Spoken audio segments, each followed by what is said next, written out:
Good morning, everyone. Good morning, sir.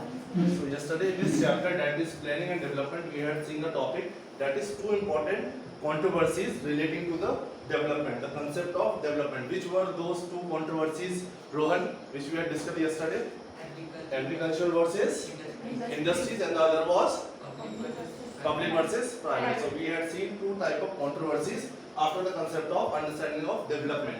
But today we will be talking about major concepts, foundations, what were land reforms, green revolution and white revolution, and later developments. So basically by major outcomes, what do you understand by major outcomes? Till now in the entire chapter we have understood the concept of development and how it becomes a political issue, and like development has different meaning for different sections of the society. With the help of the examples of Odisha we have seen that.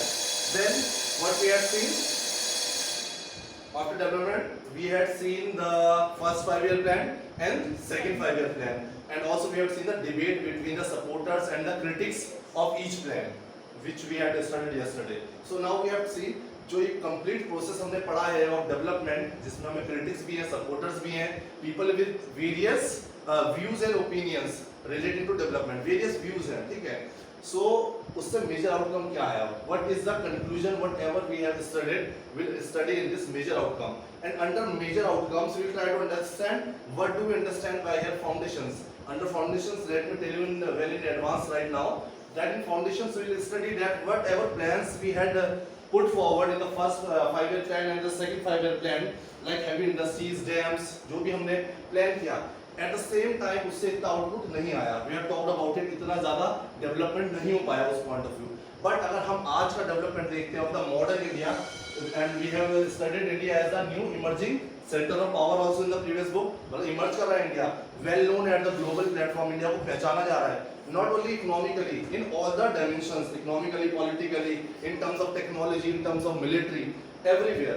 So ये foundations कहाँ से डली थी? In the first 5-year plan, second 5-year plan, third 5-year plan. जो base, foundation means base. Automatically तुरंत उसका फायदा नहीं हुआ, but in the long run जो आज हम देखते हैं, तो अब we realize कि आज हमारे इंडस्ट्रीज स्ट्रॉन्ग है, एग्रीकल्चर स्ट्रॉन्ग है और हमें वहाँ से ज़्यादा से ज़्यादा बेनिफिट्स हो रहे हैं. तो उसके हमने फाउंडेशंस कहाँ पे ले किए थे? Just after independence. At that point of time we did not realise that ये लॉन्ग टर्म में हमें फीडबैक देगा. बट उस टाइम इतना ज़्यादा ग्रोथ नहीं हुआ, इतना ज़्यादा फायदा नहीं हुआ उस टाइम. तभी हमारे बीच में क्या होने लगे? कल हम जो पढ़ रहे थे agriculture versus industries, private versus public, तो क्या चल रहा था? क्रिटिसाइज कर रहे थे, एक दूसरे को स्टेटमेंट्स दे रहे थे कि नहीं in the first 5-year plan ज़्यादा पैसा दिया गया, सेकंड में कम दिया गया. सेकंड वाले बोल रहे थे इतना पैसा हम पे लगाया जाता तो हम और अच्छा डेवलपमेंट करते. तो वो सब क्या था? हमारा फाउंडेशन. जो हम समझेंगे कि whatever development we are seeing today in the various sectors, public, private, ठीक है, सब कुछ उसकी फाउंडेशन हमने फर्स्ट 5-year प्लान और सेकंड 5-year प्लान से रखी थी. यहाँ पे इतना सक्सेसफुल क्यों नहीं हो पाए, उसके रीजंस भी देखेंगे हम. व्हाट वर द फेलियर्स, यहाँ पर इतना अच्छा आउटपुट क्यों नहीं आ पाया, इंडिया की सोसाइटी कैसी थी. Have I started the video forward? चल रहा है ना timings? Okay. Then we will talk about land reforms in detail. When we are talking about the major outcomes क्या क्या है of these two 5-year plans. So after foundations we will understand land reforms. What were the merits and what were the demerits, advantages and disadvantages. अगर हम land reforms को बोले तो totally ये successful भी नहीं हुआ and totally failure भी नहीं था. कुछ चीजें हमने इसके अंदर अचीव की हैं, but कुछ चीजें we failed to achieve during those 5-year plans. If you talk about land reform, तो land बहुत इंपॉर्टेंट था, चाहे हम इंडस्ट्री की बात करें, चाहे हम एग्रीकल्चर की बात करें. तो इसके अंदर हम बहुत सारे एडवांटेजेस और डिसएडवांटेजेस रीड करेंगे. Then we will talk about one of the important जो हमारे प्लान्स के अंदर आता है. ग्रीन रेवोल्यूशन क्या था, व्हाइट रेवोल्यूशन क्या था. Basically this was related to agriculture, production of wheat and rice को इंक्रीज कैसे किया, and this is related to the milk production. ठीक है, क्योंकि ये भी एग्रीकल्चर एक्टिविटीज में आते हैं. तो इसका प्रोडक्शन कैसे हुआ, कौन पीपल इसके पीछे थे, थिंकर्स प्रपोज किया था जिन्होंने ideas, we'll study about them. Then this is going to be important later developments here. In this complete concept we will understand in the next upcoming chapters what are we going to study in this particular book. क्या पढ़ने वाले हैं? It means you will get an idea that how Indian political developments took over after this chapter. Political developments कैसे कैसे हुए हैं, ठीक है. नेहरू, उनकी डेथ होती है, इंदिरा गांधी आती है, वो क्या क्या डेवलपमेंट्स करती हैं. तो in the field of development हम समझेंगे कि कैसे कैसे इंडिया की पॉलिटिक्स इस बुक में हम आगे पढ़ेंगे. तो ये हमें थोड़ा सा एक ग्लिम्स देगा of the further chapters. But still हमको तो ज़्यादा फोकस यहाँ पे रखना है क्योंकि वो चैप्टर्स बाद में आएंगे. I will explain that. So now let's begin from the book 57 major outcomes. So now I hope you have understood. Major outcomes एक शॉर्ट टॉपिक है जिससे क्लियर नहीं हो रहा है कि किसकी बात हो रही है. तो किसकी बात हो रही है? जितना भी हमने इस चैप्टर में डेवलपमेंट के ऊपर बातें की हैं, क्रिटिसिज्म हो या सपोर्ट हो, चाहे 5 ईयर प्लान्स हो, एग्रीकल्चर हो, प्राइवेट प्रॉपर्टी हो, पब्लिक प्रॉपर्टी हो, उन सब का मेजर आउटकम क्या है, व्हाट इज द कंक्लूजन, हमें क्या मिला है at the end of the 3 objectives that were identified in the independent India. Now they are also explaining that what were the 3 challenges which we just faced after independence, which we studied in the first chapter. What were the 3 challenges? What was the first challenge? Nation building. Were we successful to achieve this challenge, nation building? Were we successful? Yes, we were successful. That is why India is still a united country. We are living with unity. We are having so much of diversity, but still we have unity. तो इसको achieve करने में we were successful. तो detail में हमने entire chapter partition का जो भी हो, स्टेट रीऑर्गेनाइजेशन हो, चाहे एक और क्या था, स्टेट रीऑर्गेनाइजेशन से पहले प्रिंसिपल स्टेट्स का इंटीग्रेशन हो, all that was coming under this. So हमने सक्सेसफुली अचीव किया था. What was second? Democracy. So what do you think about democracy? Did we achieve it successfully? Yes. Today we are living in a democratic form of government, and everyone citizen is treated equally in front of the eyes of the law. कोई discrimination नहीं है on the basis of caste, color, language, etc. तो एक ऐसा huge definition अगर हम पढ़े तो ठीक है. तो in the case हम आज भी democratic form of government में है, तो democracy establish हुई है successful in India. And especially India जो इतना ज़्यादा diversity, इस पे allegations लगाए जाते थे कि for the long period of time, long run तक survive नहीं कर पाएगी India with so much of diversity and still establishing. This was a challenge कि इतनी diversity होने के बाद भी कैसे यहाँ पे democracy prevail करेगी. But we took it as a challenge और हमने prove किया and we got successful आज तक भी. But third challenge हमारा क्या है? Development. But once it comes to development, क्या हुआ है development में? Are we successful? What do you think? Have we achieved this aim just after independence? No, sir. Till now also we have not achieved this aim. Still we have rural India, we have so much of poverty, we have inequalities. Although we are countries a democratic form of government, but in terms of development we see a huge gap between the rich and the poor in our society. Although India thought of following a socialist system or socialist model जिसमें क्या होगा, resources will be distributed equally amongst the people or the different sections of the society. इसको ज़्यादा advantage ना हो, disadvantage ना हो. But we have a mixed economy जहाँ पे industries भी हैं, private owners भी हैं, so some are getting richer and richer and some are getting poorer. Poorer line के नीचे हमारी बहुत सारी population अभी भी है. तो yet we have not achieved this third challenge. Although we are in progress, ऐसा नहीं है कि हम रुक गए. Progress कर रहे हैं in the different fields. अगर हम at the top field में देखेंगे तो हम in terms of technology, in terms of agriculture production, हर बड़ी-बड़ी fields में तो हम excel कर रहे हैं. But what about the rural areas? What about the bottom line? That is why in 11th we discussed the topic development and growth. तो development हम किसको बोलेंगे? जब lower sections of the society को भी अपने साथ उनको भी upbring करेंगे. So यहाँ पे ये प्रोसेस अभी हमारा चल रहा है. We haven't been successful. It does not mean हम fail हो गए. हम इसकी प्रोसेस में चल रहे हैं and moving slowly. So this is the first part which they have explained before telling you the major outcomes of this. So on the three objectives that were identified in the independent India, discussed in the first 3 chapters here. The first objective हमने second chapter पढ़ा नहीं है, but I told you that second chapter is completely based on how we establish democracy. और democracy की जब भी बात होगी यहाँ पर तो हम बात करेंगे elections की. तो after 1951 में पहला election हुआ था 1951 से completely लगातार 5 साल में होता है. तो कौन सी गवर्नमेंट का डोमिनेंस रहा है यहाँ पर? कांग्रेस का. तो इजीली हम बोलते हैं कि जब एक पार्टी का इतना ज्यादा डोमिनेंस रहता है, तभी सही चैप्टर नाम क्या है? One party dominance. जब एक पार्टी का डोमिनेंस रहे तो इजीली वहाँ पे डिक्टेटरशिप आ सकती थी, वन पार्टी सिस्टम हो सकता था, डेमोक्रेसी को आराम से लोग हटा सकते थे, इतनी पावर थी उनके पास. बट स्टिल जो हमारे इंडिपेंडेंट फ्रीडम स्ट्रगल था उसमें जो हमारे ड्रीम्स डिजायर्स लोगों के थे, डिफरेंट पॉलिटिकल लीडर्स के थे, उसको हमने क्या सोचा, उसको सबसे फोरफ्रंट में रखा कि हमें कैसी कंट्री चाहिए, डेमोक्रेटिक फॉर्म ऑफ कंट्री चाहिए. तो वो पार्टी कंटिन्यूसली वर्क करती रही along with all the people of the India कि हम डेमोक्रेसी को प्रिवेल करें. एक पार्टी का डोमिनेंस था बट स्टिल अपोजिशन पार्टीज थी और उसका इन्फ्लुएंस इतना ज्यादा स्ट्रॉन्ग था हमारे फ्रीडम स्ट्रगल से क्योंकि वो सबसे इंपॉर्टेंट पार्टी थी. तो कंटिन्यूसली 3 टेन्योर तक वो जीतता रहा, 5 ईयर. उसके बाद फाइनली चेंज आता है हम 1967 से हमारे पॉलिटिक्स में. वो सब हम आगे के चैप्टर्स में पढ़ेंगे. 1967 से वी सी कि अपोजिशंस भी स्ट्रॉन्ग होने लगते हैं. कांग्रेस का थोड़ा सा क्या होता है, डाउनफॉल होता है. वो वीक नहीं हो रही है एक्चुअली, और पार्टीज इंप्रूव कर रही है क्योंकि डेमोक्रेटिक फॉर्म ऑफ कंट्री है. तो ऐसा नहीं है कि हमेशा people will be satisfied only by the one political party. All political parties भी grow करेंगे. तो मैं यहाँ पे बता रहा था आपको the three objective proves most of the three objectives that were identified in independent India discussed in the first three chapters here. The third objective the proved the most difficult to realize. इसको achieve करने में सबसे ज़्यादा difficulties हुई हैं and still we are in the same phase. Land reforms did not take place effectively in the most part of the country. तो सबसे बड़ी प्रॉब्लम जब हम डेवलपमेंट की बात करते हैं तो जो लैंड रिफॉर्म्स की हमने बात की under development and what were those land reforms इनका बहुत सारी प्रॉपर्टीज है. लैंड सीलिंग की बात की हमने, लैंड रीडिस्ट्रीब्यूशन की बात की, लैंड रिफॉर्म्स की बात की. तो दो तीन चीजें थी. लैंड को इक्वली सबके बीच में बांटना, जिनके पास ज्यादा जमीन है उनसे कुछ पोर्शन लेना और डिसाइड करना कि पर पर्सन के पास इंडिया में मैक्सिमम कितनी प्रॉपर्टी वो ओन कर सकता है. इन सब चीजों को लैंड के ऊपर जितने भी डिस्ट्रीब्यूशन के ऊपर रूल्स रेगुलेशंस बने वो इक्वली यूनिफॉर्म वे में पूरे इंडिया में इंप्लीमेंट नहीं हो पाए. तो there is a important thing, no policy और नो प्लान्स आर गुड और बैड. नो पॉलिसीज और प्लान्स आर गुड और बैड. गुड और बैड क्या होते हैं हमारे इम्प्लीमेंटेशंस. सारी पॉलिसीज जो एक्सपर्ट्स बनाते हैं वो 100% करेक्ट होती है. बहुत सारे माइंड यूज होते हैं. पॉलिसीज गवर्नमेंट की बनती हैं बहुत अच्छी लेवल पर बनती है, बहुत ज़्यादा सोच समझ के सारी चीज़ों को माइंड करते हुए उन पॉलिसीज को बनाया जाता है. बट कोई पॉलिसी सक्सेसफुल होती है, कुछ का फेलियर होता है. फेलियर होने के पीछे रीज़न क्या रहता है? Improper implementation. यूनिफॉर्म वे में वो इम्प्लीमेंट नहीं हो पाती, अच्छे से वर्क नहीं कर पाती है, या हमारी सोसाइटी के अंदर ही कुछ ऐसी चीज़ें होती हैं जो उसको इम्प्लीमेंट होने नहीं देती है. Like in terms of land reform अगर हम बात कर रहे तो रूरल एरियाज में ज़्यादा डोमिनेंस किसका था? जमींदार एंड लैंड ओनर्स, जिनकी जमीन थी. सारा पॉलिटिकल इकोनॉमिक पावर होने के बाद एक रूल है हमारा इंडिया में, जिसके पास पैसा होगा पॉलिटिकल पावर उसके पास ऑटोमेटिकली होगी. मनी और मसल पावर जिसके पास है, पॉलिटिकल पावर उसके पास अच्छी खासी होगी. आपने देखा कोई गरीब नेता जल्दी से एक दो दिख जाते हैं, जिसके पास पैसा होता है उसका डोमिनेंस उस एरिया में ऑटोमेटिकली होता है और ऑटोमेटिकली वो किसमें इन्वॉल्व हो जाता है?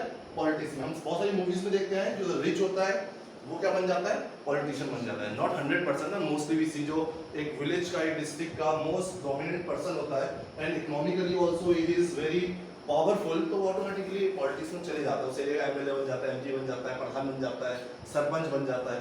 और जब ऐसा इंसान पॉलिटिक्स में होगा it means now he is governing all the, he is controlling all the economic political activities of that region. तो वहां पे वो जल्दी से कोई ट्रांसफॉर्मेशन होने नहीं देगा क्योंकि उसकी पावर सी हो जाएगी वहां पे, अदरवाइज कम हो जाएगी. तो यही किया जो लैंड ओनर्स थे, जो जमींदार थे, वो वहाँ पे इकोनॉमिकली भी और पॉलिटिकली बहुत ज़्यादा एक्टिव थे, पावरफुल थे. तो वो नहीं चाहते थे छोटे छोटे पीजेंट्स हैं, टेनेंट्स हैं, वो उनके लेवल पर आए या उनको कुछ पावर्स दी जाए. वो अपने पावर्स को शेयर नहीं करना चाहते थे. तो ये एक रीजन रहा किसका?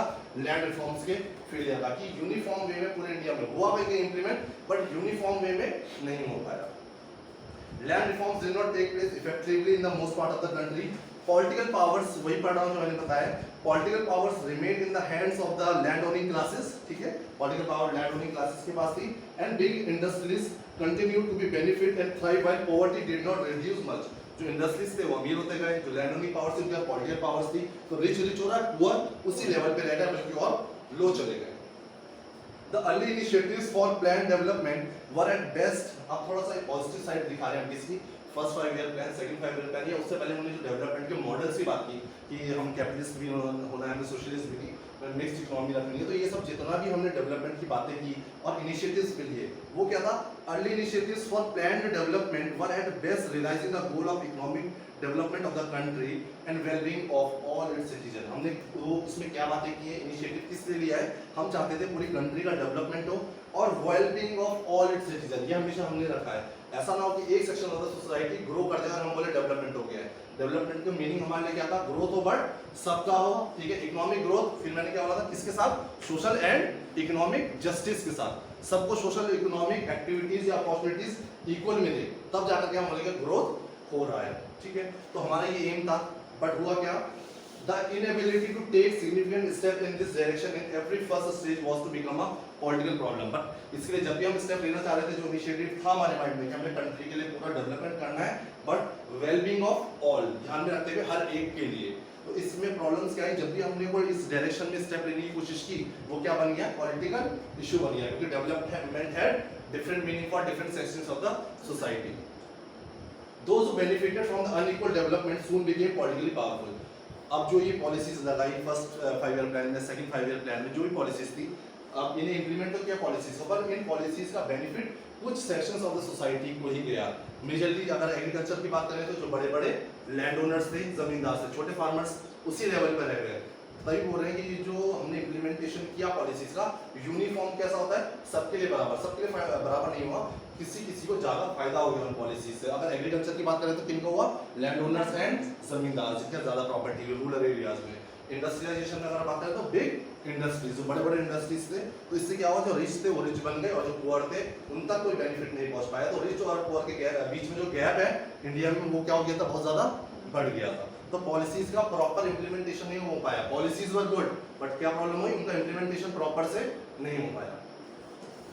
So those who benefited from the unequal development soon became politically powerful and made it very even more difficult to move in the desired direction. अब पावर ज्यादा पावर और किसको मिल गई, जो पॉलिटिकली पावरफुल थे, जमींदार, लैंड ओनर्स या industries.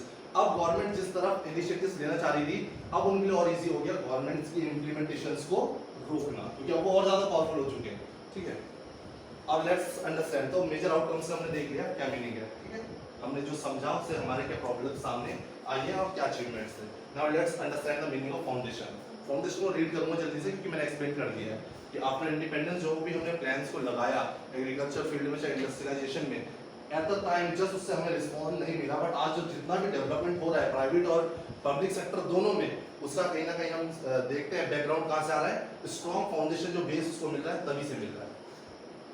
And assessment of the outcome of this early phase of land development must begin by acknowledging the fact that in this period the foundation of India's future economic growth were laid. देखो क्या word use किया हुआ है, foundation of India's future economic growth were laid। जब हम ये ले कर रहे थे first 5 year plan, second 5 year plan, हमें ये नहीं पता था फ्यूचर इकोनॉमिक, जो फ्यूचर में इकोनॉमिक डेवलपमेंट होने वाला है इंडिया का, उसकी फाउंडेशन हम ले कर रहे हैं। हम दूसरा वेट कर रहे थे कि हमें तुरंत उसका एडवांटेज मिले, पर एडवांटेज जस्ट नहीं मिला। अब हम देख रहे हैं बहुत साल बाद उसका एडवांटेज मिल रहा है। तभी यहाँ पे लिखा हुआ है India future economic growth was led. Some of the largest developmental projects in India's history were undertaken during this period. India की हिस्ट्री का अगर सबसे बड़े अगर हम कुछ प्रोजेक्ट्स देखें तो just after independence first 5 year plan और सेकंड 5 ईयर प्लान में ही डिसाइड किए गए थे। Like this include mega dams like Bhakra Nangal dam and Hirakud for irrigation. इतने बड़े प्रोजेक्ट्स अब नहीं होते हैं, ये बहुत बड़े प्रोजेक्ट्स लिए गए थे। Irrigation and power generation, electricity, जब डैम बनता है इरिगेशन के लिए यूज होता है, उससे क्या बनती है, और electricity. Like today we see the status of electricity distribution in India, so most of the people are using electricity in the agriculture field also and in the industrial fields also।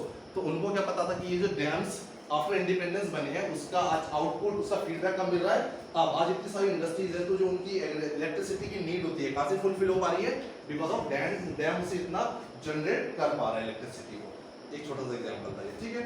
Then some of the heavy industries in the public sector, steel plants बने उस time पे, oil refineries बनी, बहुत सारी नई नई manufacturing unit बनी, defence के प्रोडक्शन होने लगे। ये सब चीजें हमारी कब शुरू हो चुकी थी, जस्ट आफ्टर इंडिपेंडेंस। जो हमारे फर्स्ट सेकंड 5 ईयर प्लान थे उन सब के अंदर इस टाइप का हमने डिस्ट्रीब्यूशन कर दिया था रिसोर्सेज का कि हमें अलग अलग सेक्टर्स में डेवलपमेंट करना है। बट क्या हुआ, उसका जो आउटपुट था, जो बेनिफिट्स थे, तुरंत हमको नहीं मिले। बट आज हम रियलाइज करते हैं कि हमने फाउंडेशन, बीज बोना कहते हैं ना, बीज बो दिया था, आम तो बहुत साल बाद लगेंगे या कोई फ्रूट, तो वही हुआ, हमने जो फाउंडेशन था बीज बहुत साल पहले बो दिया था, पर हम वेट कर रहे थे कि फ्रूट्स आ जाएंगे, फ्रूट्स तुरंत आ जाते नहीं आए। तो जब हम आज हम उन फ्रूट्स को एंजॉय कर रहे हैं तो हम रियलाइज करते हैं कि उसकी फाउंडेशन हमने कितने पहले लगा दी थी, ठीक है।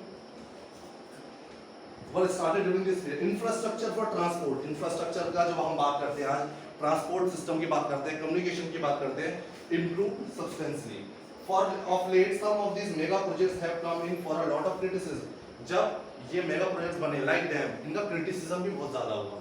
सपोज अगर हीराकुंड डैम बन रहा है, जैसे टीडी डैम बना, ये तो अब बना है, क्या अगर इंडिपेंडेंस पीरियड के टाइप पे बना होता तो क्रिटिसिज्म कहां से आता, जिन लोगों को डिस्प्लेस किया वहां से, वो लोग क्रिटिसाइज करेंगे, प्रोटेस्ट करेंगे, डेमोंस्ट्रेट करेंगे। Like we saw the example of Orissa first example में, तो क्रिटिसिज्म करेंगे, बोलिए ऐसा डेवलपमेंट नहीं चाहिए जहां से हमारा घर ही हटा दिया है, हमारी लाइवलीहुड जो मींस ऑफ प्रोडक्शन थे उन्हें ही हटा दिया है।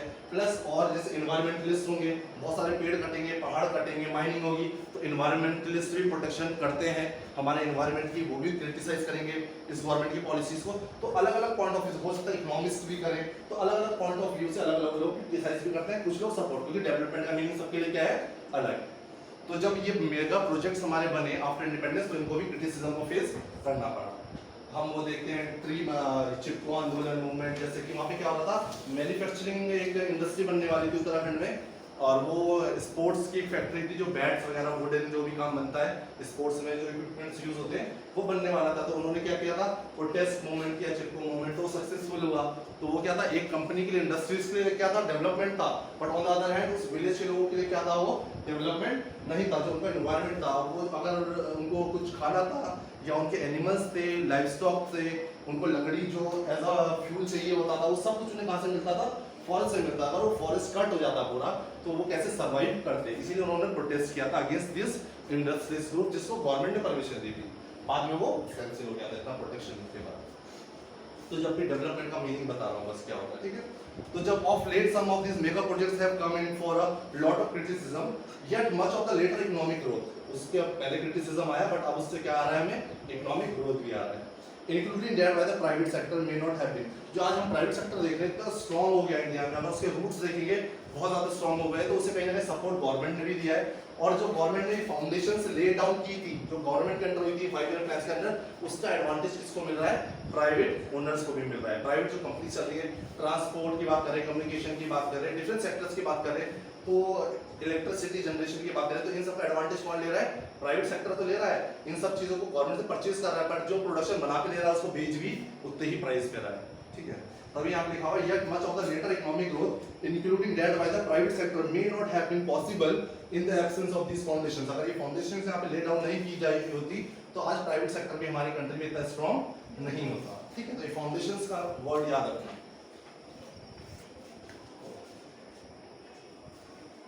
Then come to the next point, major outcomes की हम बात कर रहे हैं। तो हमने मेजर आउटकम के बारे में पहले पढ़ा हल्का सा ब्रीफली, हमने फाउंडेशन देख लिए। अब लैंड रिफॉर्म्स के डिटेल में बात कर लेते हैं। Land reforms in the agriculture sector, this period witnessed a serious attempt at the land reforms. तो जब हम एग्रीकल्चर सेक्टर की बात करते हैं या फर्स्ट 5 ईयर प्लान की बात करते हैं, तो लैंड रिफॉर्म ने बहुत इंपॉर्टेंट रोल प्ले किया, या सीरियस चैलेंज था ये।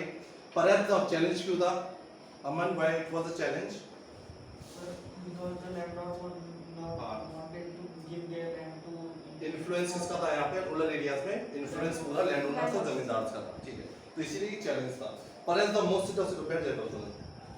perhaps the most significant and successful of the was the abolition of colonial system of zamindari. But still मैंने बताया ना, अब हम कुछ एडवांटेजेस पढ़ेंगे, कुछ डिसएडवांटेजेस पढ़ेंगे। तो इसके जो एडवांटेजेस पढ़ रहे हैं हम, उसमें पहले क्या आ रहे हैं, जमींदारी सिस्टम, और वो किसके अंडर आया था, ब्रिटिश के अंडर जो था। ब्रिटिश ने एक सिस्टम शुरू किया था, उसको क्या बोलते हैं, जमींदारी सिस्टम, जो विलेज एरियाज होते थे जब, तो वहां पे एक स्ट्रक्चर ऐसा था। अब ब्रिटिशर्स को क्या चाहिए होता था, टैक्स चाहिए होता था हमारे लैंड ओनर से, हमारे पीजेंट से। तो सबसे बेस लेवल पे कौन थे, पीजेंट्स थे, ठीक है। मिडिल में कौन थे, जमींदार से सबसे ऊपर कौन थे, ब्रिटिशर्स थे। तो इनको क्या टैक्सेस पे करने पड़ते थे, जो भी ये प्रोडक्शन कर रहे हैं उसका कुछ पार्ट एज अ टैक्स किसको पे करना पड़ता था, ब्रिटिशर्स को। ब्रिटिशर्स क्योंकि सबसे बड़ी अथॉरिटी थी, डोमिनेंस उनका था, वी वर अ कॉलोनी, तो उन्होंने ये रिस्पांसिबिलिटी वो डायरेक्ट विलेजेस में इन पीजेंट से कांटेक्ट नहीं रखना चाहते थे। वो नहीं चाहते थे विलेज में जा जाके वो टैक्सेस कलेक्ट करें। तो वो रिस्पांसिबिलिटी ब्रिटिश ने किसको दी, बड़े इस विलेज का, एक विलेज का जो जमींदार होगा या लैंड ओनर होगा, उस एक हेड को बोल दिया, आई वांट कि अब तुम आओगे और पूरे विलेज का जो एक साथ अमाउंट होगा कैलकुलेशन के साथ, you will submit in the office, जो भी फॉर एग्जांपल बता रहा हूं। तो ये रिस्पांसिबिलिटी होगी जमींदार की कि वो यहां से टैक्सेस कलेक्ट करेगा अपने, हर जमींदार अपने विलेज लेवल पे जितना उसका एरिया ज्यूरिडिक्शन है वहां से कलेक्ट करेगा। वो किसको जाकर सबमिट करेगा, ब्रिटिश। तो ये पावर जमींदार को मिल गई या लैंड ओनर को मिल गई, जो वहां का बड़ा लैंड ओनर था। तो इसका क्या करेगा, वो एक्सप्लॉइट करेगा इनको, ठीक है। 10 रुपीज देने हैं तो 20 रुपीज ले रहा है, 10 यहाँ पे सबमिट कर रहा है, 10 अपने पास रख रहा है। तो ऐसे करते करते इसने बहुत ज्यादा एक्सप्लॉइट करने लगा किनको, पीजेंट्स को। और जो पीजेंट्स यहाँ पे टैक्सेस नहीं पे कर पाते थे, उनके लैंड को क्या करने लगा, कैप्चर करने लगा। तो ऐसे करते करते जब लैंड कैप्चर, तो इन जमींदार के पास लैंड होल्डिंग्स बहुत बड़ी हो गई, जो उन्होंने किनसे छीनी है, पीजेंट से छीनी है, because they were unable to pay the taxes. और देखा जाए तो ये लोग एग्रीकल्चर में इंटरेस्टेड नहीं थे, इनको किससे मतलब है, टैक्स और पैसे से। जो एग्रीकल्चर में इंटरेस्टेड वो कौन है, पीजेंट्स। तो गवर्नमेंट क्या करेगी, इन लोगों से, बिकॉज एग्रीकल्चर में जब इंडिया इंडिपेंडेंट हो गया, ये सिस्टम कंटिन्यू होता रहा उस टाइम तक। पर हम किसकी बात कर रहे हैं उसके बाद फर्स्ट सेकंड ईयर प्लान में, कि लैंड रिफॉर्म्स लाने पड़ेंगे अगर हमें एग्रीकल्चर को स्ट्रॉन्ग करना है, मॉडर्नाइज करना है, हमें डेवलपमेंट चाहिए। तो इस सिस्टम को बदलना पड़ेगा जो ब्रिटिश टाइम से चलता हुआ आ रहा है, अभी प्रिविलेज था इंडिया में। तो क्या किया, जमींदारी सिस्टम को क्या किया, अबॉलिश किया। इट मींस अब इनको कोई टैक्सेस पे नहीं करने हैं और इनके पास जो एक्स्ट्रा जमीन सारी आ गई थी इनसे लेकर के किनको दे दी, लैंडलेस लेबर्स के बीच में इक्वली डिस्ट्रीब्यूट कर दी। Because this section of the society they were not interested into agriculture, agriculture में जो इंटरेस्टेड थे वो कौन सा था, सबसे नीचे का स्ट्राटा, सबसे नीचे वाले। तो दोबारा गवर्नमेंट ने वो जमीनें किसको दे दी, इन लोगों को दे दी और इस सेक्शन को यहाँ से हटा दिया, ठीक है। और यहाँ पे कौन आ जाएगी, हमारी गवर्नमेंट आ जाएगी, ठीक है। उसको I am reading it out, you will be able to understand. In the agricultural sector, this period witnessed a serious attempts, बहुत सारे challenges आए, but हमारा कुछ significant successful जो हमने चीजों को अचीव किया है वो क्या है, abolition of colonial वर्ड इसलिए यूज किया ब्रिटिश का टाइम का है, colonial system of zamindari. This bold act not only released land from the clutches of the class, clutches मतलब कब्जे से, बहुत सारे लैंड हमने किसके कब्जे से छुड़ाया है, देखिए, from the class that had little interest in agriculture, that is जमींदार से क्लचेस मतलब उनके कब्जे से छुड़ाई है गवर्नमेंट ने बहुत सारी प्रॉपर्टी, और वो ऐसी क्लास थी जिसको एग्रीकल्चर में कोई इंटरेस्ट नहीं था। It also reduce the capacity of the landlords to dominate politics. अब मैंने क्या बोला, जब हमारा पैसा होगा तो हम उस जगह की पॉलिटिक्स को भी डोमिनेट करेंगे, वहां पे हम डोमिनेट रहेंगे। तो जब यहाँ पे जमींदारी सिस्टम ही को अबॉलिश कर दिया तो यहाँ पे लैंडलॉर्ड्स और जमींदार की पावर्स क्या हो जाएंगी, कम हो जाएगा। जो उनका डोमिनेंस था, लोग उनके ऊपर डिपेंडेंट रहते थे फार्मर्स, अब उनके ऊपर इतना ज्यादा डिपेंडेंट नहीं रहेंगे, तो उनका रोल पॉलिटिक्स में ऑटोमेटिकली क्या हो जाएगा, कम हो जाएगा। और किसका इंपॉर्टेंस ज्यादा हो जाएगा यहाँ पे, इंडियन गवर्नमेंट का, ठीक है, वो लिखा हुआ है देखिए। तो फिर दूसरी चीज क्या की, एक तो ये हो गया जमींदारी सिस्टम को अबॉलिश किया, जमींदार से हटाया, यहाँ से उनका पॉलिटिक्स में भी इंटरेस्ट या पावर डोमिनेंस खत्म हो गया। दूसरी चीज जो एक एडवांटेजेस पढ़ रहे हैं लैंड रिफॉर्म्स के, दूसरा was attempts as consolidation of land, bringing small pieces of land together in one place so that the farm size could become viable for agriculture. Now what happened previously, अब मान लेते हैं independence मिल गई हमें, अब हम देख रहे हैं कितना बड़े बड़े एरियाज किसके पास थे, कुछ विलेज के 4-5 जमींदार के पास थे, ठीक है। और ये जमीनें कैसे जमा की थी उन्होंने, जो टेनेंट्स पे नहीं कर पाए टैक्सेस, उन्होंने बहुत सारा लैंड अपने पास रख लिया। अब क्या किया, मान लीजिए ये और डिवीजन हो गया, इनमें और छोटा डिवीजन था जमींदार के पास, ठीक है। अब जब गवर्नमेंट आई तो गवर्नमेंट ने क्या किया, consolidate, like you make your report card, history, economics, political science, English, P, तो आपका अलग अलग रिजल्ट तो नहीं आता है ना, क्या करते हैं उनसे कंसोलिडेट करते हैं ताकि आपको रिजल्ट देखने में इजी हो एंड कंपेयर कर पाए आप लोग अपने मार्क्स कैसे कैसे आए किस सब्जेक्ट में। तो यहाँ पे क्या किया गवर्नमेंट ने, कंसोलिडेट, उसने बोला ये जो बाउंड्रीज है ना, छोटे छोटे लैंड होल्डिंग्स है, ये किसी का, ये किसी का, ये किसी का, इन सबको हम क्या करेंगे, बड़े बड़े पार्ट्स में बांट देंगे। पूरे विलेज को एक में तो नहीं बांट सकते, बट एटलीस्ट हमने इसको अगर 4 पार्ट में बांट दिया तो इससे प्रोडक्शन ज्यादा होगा या कम होगा। छोटे छोटे में सब अपने लेवल पे कर रहे थे, कोई इसमें कुछ लगा रहा है, कोई इसमें कुछ ग्रो कर रहा है, बट नाउ ऐसा बोलते हैं कि इसमें पूरा इस वाले सेक्शन में व्हीट लगेगा, इसमें राइस लगेगा, इसमें कॉर्न लगेगा, तो अलग अलग टाइप से तो प्रोडक्शन ऑटोमेटिकली ग्रो होगा। क्योंकि फर्स्ट 5 ईयर प्लान में हमारा एम क्या था, एग्रीकल्चर प्रोडक्शन को इंक्रीज करना है, तो उसके लिए इनिशिएटिव्स लिए जा रहे थे, जमींदारी सिस्टम को हटाया था, प्लस यहाँ पे क्या किया था, consolidation of the agriculture fields so that we can get a good production out of those fields। यही यहाँ पे अभी रीड किया था हमने, ठीक है। Attempts at consolidation of land, bringing small pieces of land together in one place so that farm size could become viable for agriculture, were so fairly successful, और successful भी हुआ, जमींदारी सिस्टम की तरह ये भी सक्सेसफुल हुआ है। But the other 2 components of land reforms were much less successful। पर अब हम जो 2 चीजें और पढ़ने वाले हैं तो एडवांटेजेस भी आ जाएंगे, अब जो हम 2 और चीजें पढ़ रहे हैं वो क्या आ जाएंगे, डिसएडवांटेजेस। तो डिसएडवांटेज में देखते हैं लैंड रिफॉर्म्स में क्या क्या था। Through the laws were made to put an upper limit or ceiling to how much agricultural land one person could own, people with excess land managed to evade the law। अब यहाँ पे एक law आया कि maximum property किसी पर person के पास कितनी मैक्सिमम प्रॉपर्टी हो सकती है, उसको क्या बोलते हैं हम, लैंड सीलिंग या putting a upper limit. Land ceiling मतलब सीलिंग लगाना है, सील करना कि कितना प्रॉपर्टी आपके पास हो सकती है, अनकाउंटेबल या कोई नंबर ऐसा नहीं है कि आप कितनी भी रख सकते हैं। तो एक लॉ आ गया, अगर हमें यहाँ पे डेवलपमेंट करना था, लैंड रिफॉर्म्स लाने थे तो लैंड सीलिंग लगानी थी।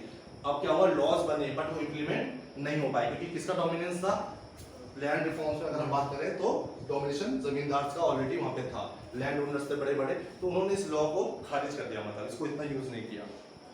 सिमिलरली एक तो ये हो गया, फेलियर में आ जाएगा डिसएडवांटेज में। Similarly the tenants who work on someone else land were given greater legal security against eviction, but this provision was really implemented. अब एक और पॉलिसी बनी बट वो भी इंप्लीमेंट नहीं हो पाई। अब एक पॉलिसी और क्या बनी, suppose this is a piece of land, अब ये जमींदार के पास था पर जमींदार ने उसको क्या रेंट पे दे दिया। टेनेंट्स कौन होते हैं, टेनेंट्स में वो फार्मर्स होते हैं जो एज अ लेबर काम नहीं कर रहे हैं, उन्होंने इसको क्या ले लिया है, कि will pay you the rent, जैसे हम घर लेते हैं रेंट में, रूम्स लेते हैं रेंट में, तो वैसे ही हमने ये घर रेंट पे ले लिया, तो ये प्रॉपर्टी उसने एग्रीकल्चर करने के लिए रेंट में ले ली जमींदार से, और फिक्स हो गया कि इतना अमाउंट उसको पे कर लेगा ईयरली या मंथली या जो भी क्रॉप्स जब होगा। बट यहाँ पे क्या होता था, ये जो जमींदार से अगर ये टैक्स थोड़ा सा भी लेट हो जाए पे करने में, तो इनको क्या करते थे, यहाँ से हटा देते थे, तो कोई सिक्योरिटी नहीं थी। तो गवर्नमेंट ने अब यहाँ पे लैंड रिफॉर्म्स में क्या लेकर के आए कि ठीक है, जिसकी भी प्रॉपर्टी होगी अगर वो उसको रेंट पे दे रहा है, ठीक है, तो वो उसको कभी भी हटा नहीं सकता। देखो सिक्योरिटी देने की कोशिश की, बट उस लॉ को भी इंप्लीमेंट होने नहीं दिया बड़े लैंडलॉर्ड्स ने। उसको पढ़ रहा हूँ, देखिए सिमिलरली द टेनेंट्स, याद रखना टेनेंट्स वो फार्मर्स होते हैं जो रेंट पे कोई प्रॉपर्टी पीस ऑफ लैंड को लेते हैं एग्रीकल्चर करने के लिए अपने लेवल पे।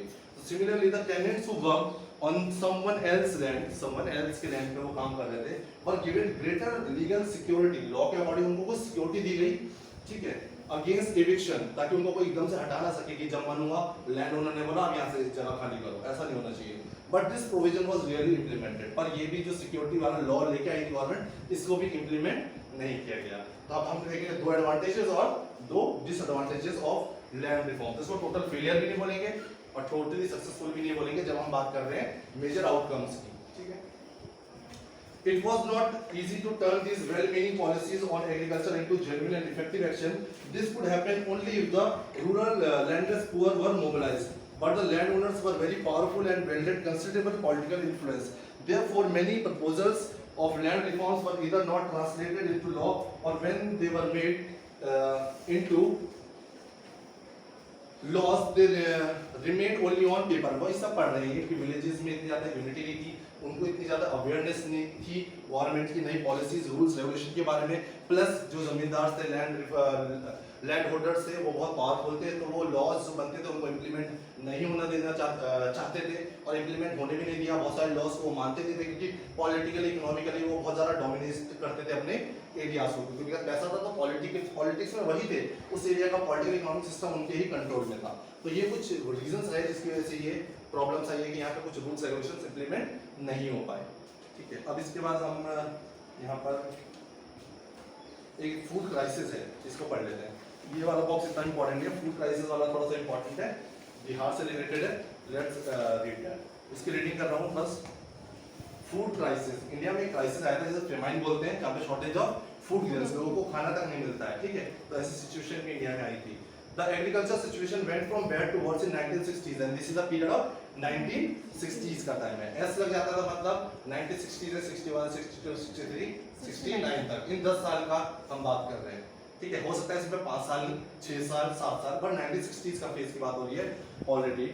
Already the rate of growth of food grains production in 1940s 50s was barely staying above rate of population growth। Already हम बात कर रहे थे जब हमें इंडिपेंडेंस मिली तो हम बहुत ज्यादा पॉवर्टी में थे, तो हम बड़ी मुश्किल से अपनी पॉपुलेशन को प्रोवाइड करा पा रहे थे फूड ग्रेन्स। और जैसे ही हम 1960s में एंटर होते हैं तो यहाँ पे क्या आ जाते हैं, फूड क्राइसिस। उसके रीजंस क्या थे, बिटवीन 1965 से 67, तो बेसिकली अगर हम मेजर देखेंगे तो 65 से 67 इन 2-3 साल तक क्या रहा है, फूड क्राइसिस रहा इंडिया में। सीवियर ड्रॉट, रीजंस क्या थे, बारिश नहीं हुई, सूखा पड़ गया, क्रॉप्स जो हार्वेस्ट हुई थी खराब हो गई। Severe drought occurred in many parts of the country, as we shall study in the next chapter। So detail में नेक्स्ट चैप्टर में हम देखेंगे फॉरेन पॉलिसी ऑफ इंडिया में क्या problems I. This was also the period when the country faced 2 wars।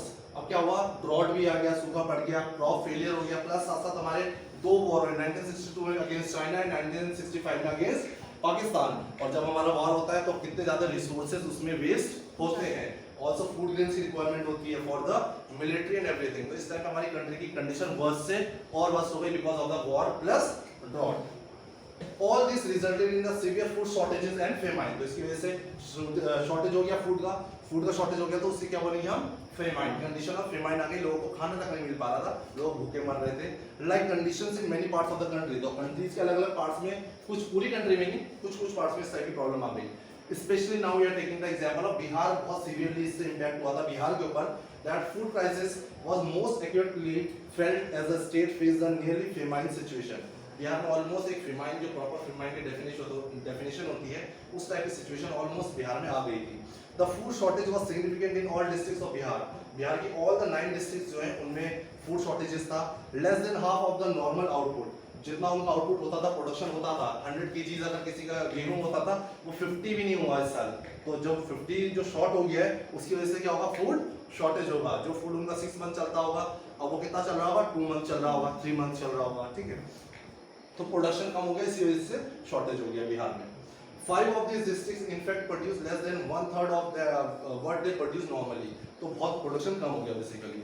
Food deprivation subsequently led to acute and widespread malnutrition, जब इतना कम food मिला तो जो बच्चे हो रहे थे उसे क्या बोलते हैं हम, मालन्यूट्रिशन, मतलब लोगों के अंदर, बड़ों के अंदर भी और बच्चों के अंदर भी क्या हो जाता है, कमी हो जाती है। बिकॉज जब हम फूड खाते हैं तो एडिक्वेट अमाउंट में खाते हैं, food a diet which is having proteins, carbohydrates, vitamins, proteins सब कुछ होता है, तो we have a good healthy body. But अगर आपको एक ही टाइप ऑफ फूड आपको डेली दिया जा रहा है, वो भी प्रॉपर नहीं, बस आपका पेट भरने के लिए, तो आपकी बॉडी में डिसफंक्शंस होने लगेंगे, उसको क्या बोलते हैं, माल न्यूट्रिशन, कमजोरियां, ठीक है। किसी की आईसाइट वीक हो जाएगी, किसी के इंटरनल ऑर्गन्स वीक हो जाएंगे, बॉडी की तो फिजिकली तो वीक हो ही जाती है, बट हमारे कुछ ऑर्गन्स भी ढंग से वर्क करना बंद कर देते हैं, बिकॉज उससे क्या पूरी तरीके से जो रिक्वायरमेंट है उसकी फूड से वो नहीं मिल पा रही है। Food deprivation subsequently led to the acute and widespread malnutrition.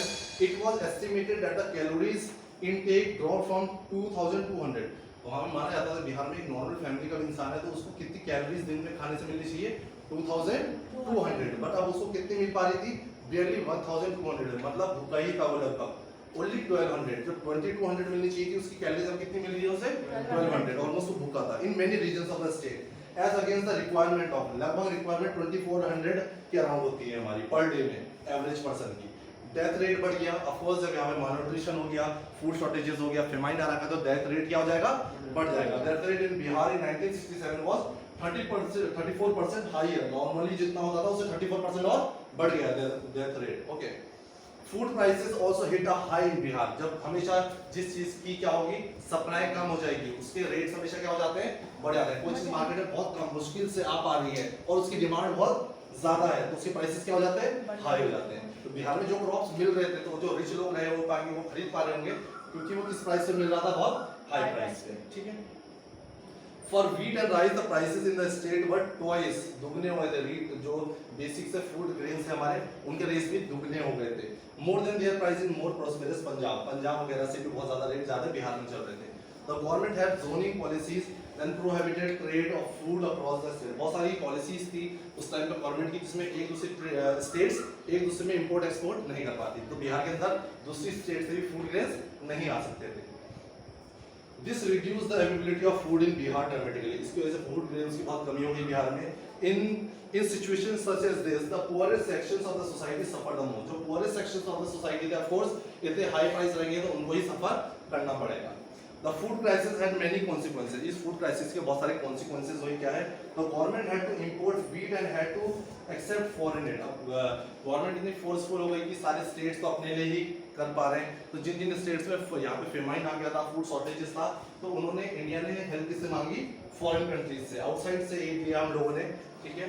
Mainly from US से हमें गेहूं, व्हीट वगैरह भिजवाया।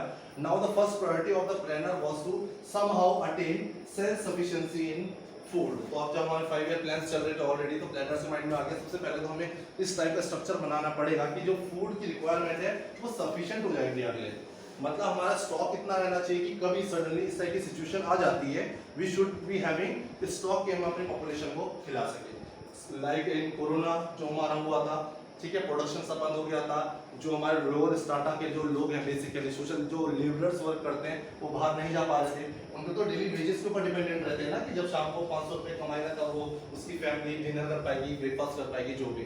तो अब उन लोगों को गवर्नमेंट ने क्या किया, राशन प्रोवाइड किया ऑलमोस्ट 1 ईयर, और अभी भी दे रहे हैं उन लोगों को, जिनके व्हाइट कार्ड्स होते हैं स्पेशली, उनको गेहूं दे रहे हैं, चावल दे रहे हैं। उस टाइम पे तो पोटैटोज और कुकिंग ऑयल और मसाले वगैरह की एक्स्ट्रा चीजें भी थी उस टाइम पे रिक्वायरमेंट उन लोगों को बहुत। तो ये क्यों कर पाए, क्योंकि हम उस सिचुएशन के लिए रेडी हैं, पहले से हमने बैकअप बना रखा है, स्टॉकिंग कर रही है कि इस टाइप की सिचुएशन अरोज होती है तो हम अपनी कंट्री के जो लो स्टार्टअप के लोग हैं उनको फीड कर पाए, ठीक है। तो गवर्नमेंट ने भी एक लेसन लिया, ठीक है, उस टाइम से था। Entire planning process and sense of optimism and pride, तो ये थोड़ा सा है, इससे क्वेश्चंस बन सकते हैं, पढ़ लेना।